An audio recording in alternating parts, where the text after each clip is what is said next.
Hi, everybody. Alan Arnett here with another podcast on the blog on alanarnett.com. It is Friday, October the 3rd, 2024, and this is part three in my series about the seven summits.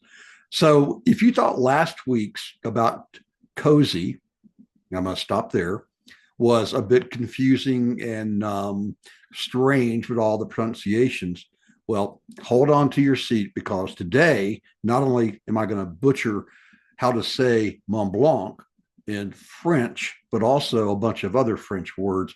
But more importantly, is I know what you're thinking, Alan, you've lost your mind. Mont Blanc is not one of the seven summits. Okay.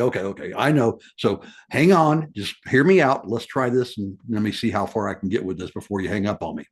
Okay, so first off, Mont Blanc, it sits on the border between Italy and France. It is 15,771 feet, or about 4,800 meters. So that puts it between Kosciuszko, there we go, and Carstensz Pyramid on the list. Maybe it's plural list because you got the Bass list and the Messner list, as we've explained before. However, listen to this. As I was doing more research into exactly how many continents there are, it's sort of like, what are the seasons of the year? When does winter start? When does winter begin?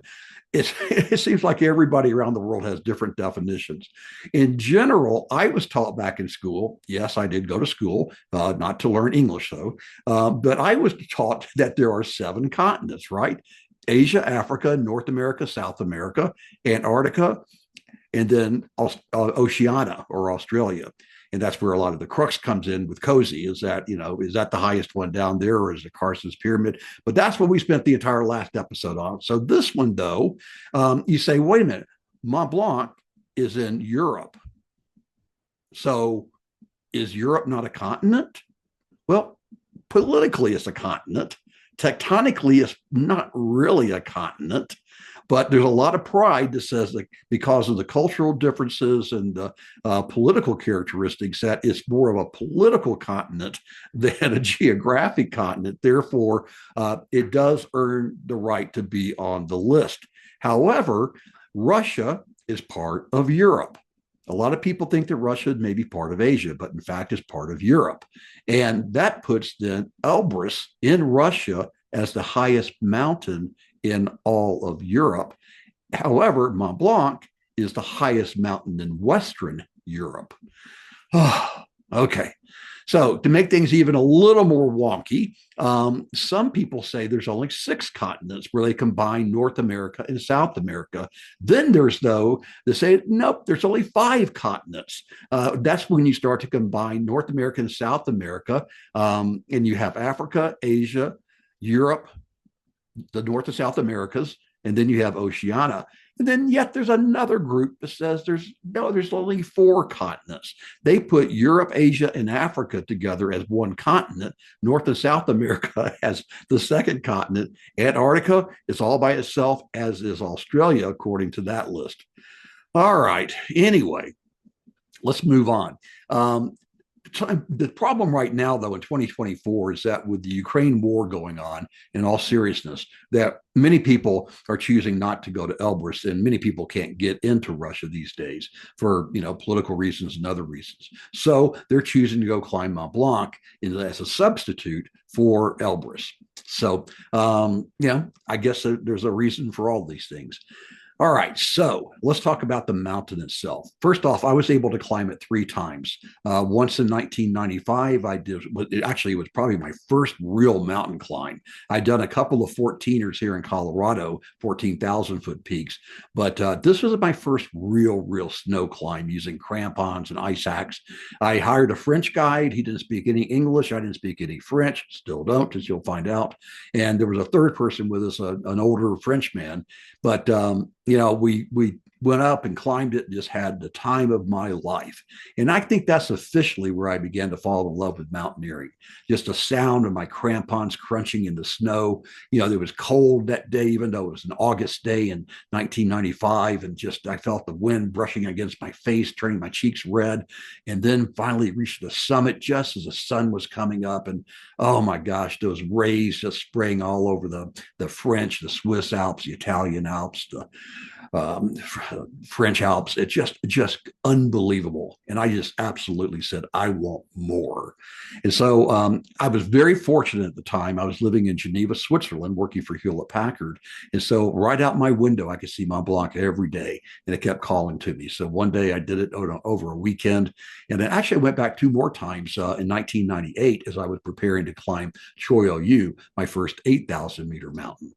But, maybe one of the best things, sort of like I'll talk about this when we go through Kilimanjaro. I think one of the best parts of climbing Kilimanjaro is the safari afterwards.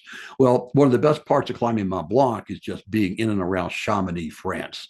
Just an unbelievable, picturesque town of about 7,000 people. It's at the base of the Massif, unobstructed views, lots of hang gliding and all sorts of wind oriented sports in the area, people flying all over the place, plus people climbing up and down all the mountains around Mont Blanc, the entire Massif. It's a huge area for sports, both in summer and in winter. Great place to go skiing as well, and fantastic food and great little hotels and hostels. So Chamonix to me stands out as one of the best reasons to go climb Mont Blanc. So how hard is Mont Blanc? Well, it's technically like a lot of these seven summits. It's not the type of mountain on the so-called normal routes where you're going to be using two ice axes and going up and down vertical ice walls. There's certainly a few sections that you're going to be climbing like 40-degree angles of ice, and on certain routes you're going to be crossing gullies that are just bowling alleys with rocks coming down. So you're going to be in crampons all the time. You're probably going to be traveling roped up to another person, unless you were alone like I was, which, frankly, I don't really recommend. Don't know quite what I was thinking back then.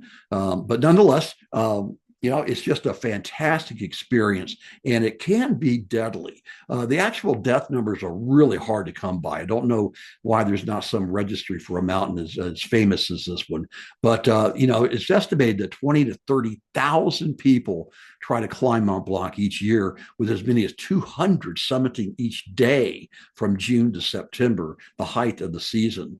But there are deaths every single year. Here in 2024, we've already had 4 deaths on the mountain. Typically, it's somewhere around maybe 10 to 20, but maybe even double that, because we really don't know.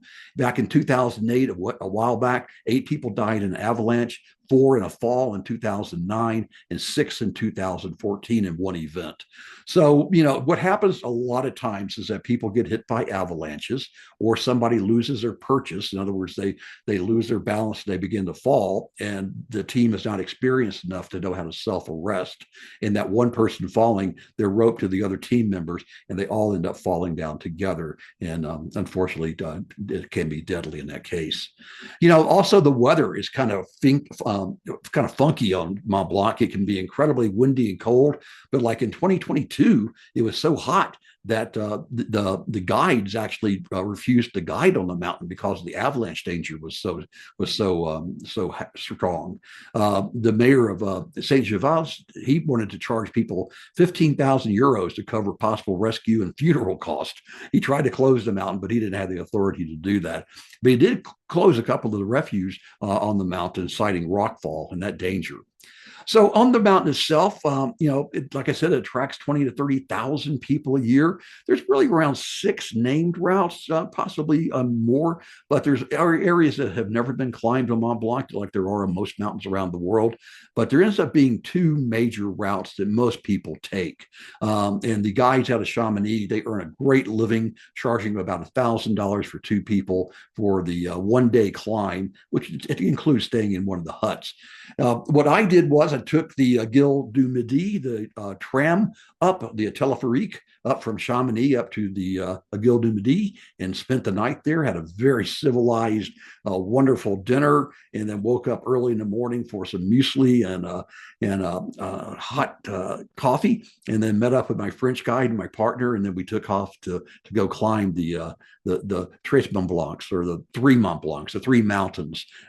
It goes over a couple of peaks on the way to Mont Blanc, Mont Blanc du Tacal and Mont Maudet, on the way to the summit. It's a little bit more technical than the primary route, which gets about 75% of the traffic on Mont Blanc, and that's the Goutte route. But it has a daily limit of about 214 people. So they really try to limit that to reduce these crowds. But you have to have reservations to get to the hut. If you show up without it, or you're checked along the way, you don't have a reservation, you're going to get turned back. People do camp, but it's really, technically it's not allowed, but I think it's tolerated in some of these cases. And then there's this gully in the Grand Couloir. Like I said, it's like a bowling alley. And a lot of people just, it's like one party at a time goes across it basically as fast as they can. And if all of a sudden you start seeing rocks coming down that gully, it's, have your helmet on and hunker down until that danger passes. But there's several other routes as well. There's ski routes. There's also routes from the Italian side. They're not quite as popular as from the French side. So, this was going to be a pretty short podcast, just talking about Mont Blanc. It's a great, great peak. It's not a 7 summit. Fully agree to that, but it's a great mountain to climb. And if you want to use it as a substitute for Elbrus, or you believe that Europe is a continent separate, that Mont Blanc is the highest there, then go for it, because you're not going to regret it. It's well worth your time and your money to go climb Mont Blanc and enjoy the surrounding area. All right, climb on. This is Alan, and remember, memories are everything.